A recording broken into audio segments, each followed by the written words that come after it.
Chapter 29, Ganymede. Ganymede, the son of King Tro, who gave his name to Troy, was the most beautiful youth alive, and therefore chosen by the gods to be Zeus's cupbearer. It is said that Zeus, desiring Ganymede's also as his bedfellow, disguised himself in eagle's feathers and abducted him from the Trojan plain.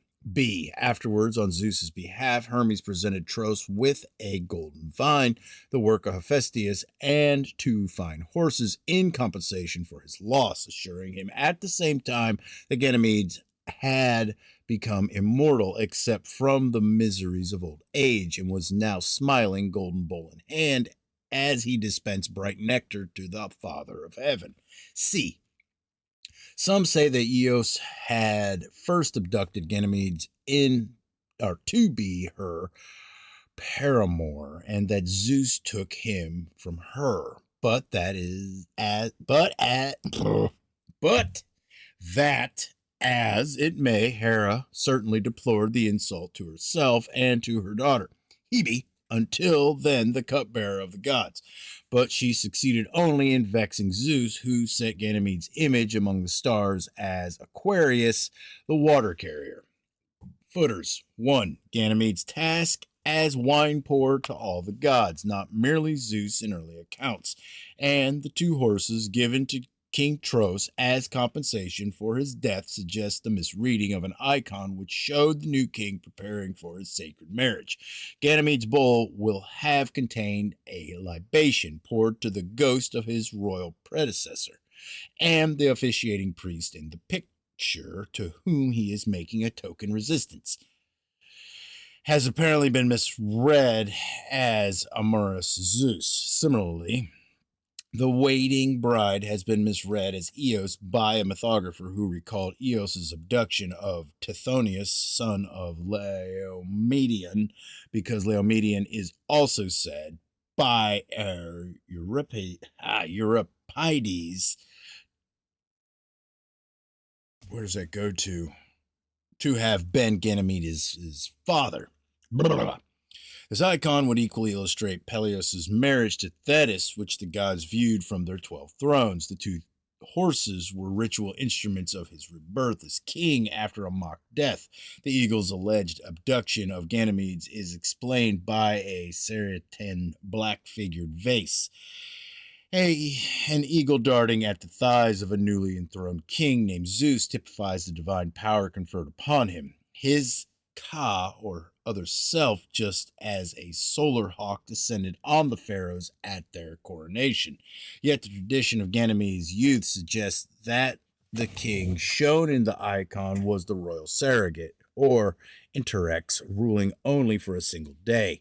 Like the Phaeton, Zagreus, Chrysippus, and the rest, Zeus's eagle may therefore be said not only to have enroiled him, but to have snatched him up to Olympus. 2. A royal ascent to heaven on eagle back or in the form of an eagle is a widespread religious fancy. Aristophanes caricature it in Peace by sending his hero up on the back of a dung beetle. The soul of the Celtic hero Law, in the Mabinogion, flew up to heaven as an eagle when the Tannis killed him at midsummer.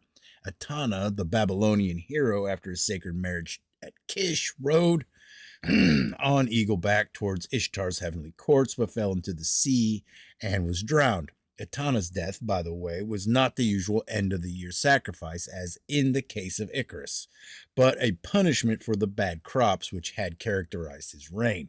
He was flying to discover a magical herb of fertility. His story is woven into an account of the continuous struggle between eagle and serpent, waxing and waning year, king and Tanist, and as the myth of Lulaw, the eagle reduced to his gasp at the winter solstice has its life and strength magically renewed. Thus, we find in Psalm 103:5, thy youth is renewed as the eagles.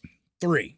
The Zeus Ganymede myth gained immense popularity in Greece and Rome because it afforded religious justification for grown man's extreme form of goddess worship.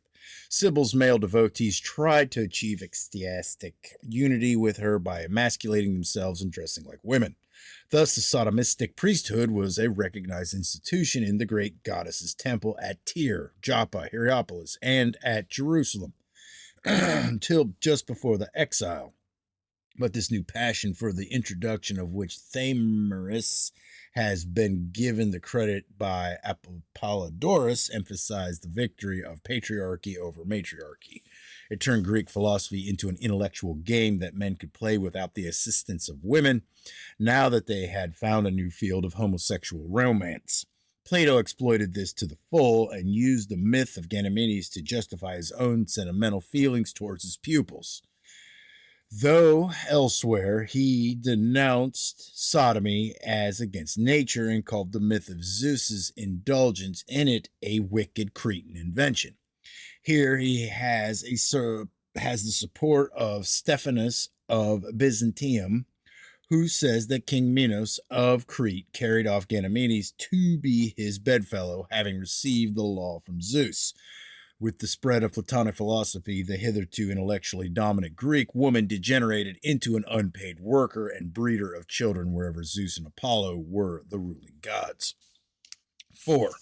Ganymedes' name refers properly to the joyful stirring of his own desire at the prospect of marriage, not to that of Zeus when refreshed by nectar from his bedfellow's hand, but becoming catamitius in Latin, it has given English the word catamite, meaning the passive object of male homosexual lust. 5. The constellation Aquarius, identified with Ganymedes, was originally the European god presiding over the source of the Nile, who poured water, not wine, from a flagon. But the Greeks took little interest in the Nile. 6. Zeus's nectar, which the latter mythographers described as a supernatural red wine, was in fact a primitive brown mead. And ambrosia, the delectable food of the gods, seems to have been a porridge of barley, oil, and chopped fruit, with which kings were pampered when their poorer subjects were still subsisted on aphrodel, mallow, and acorns.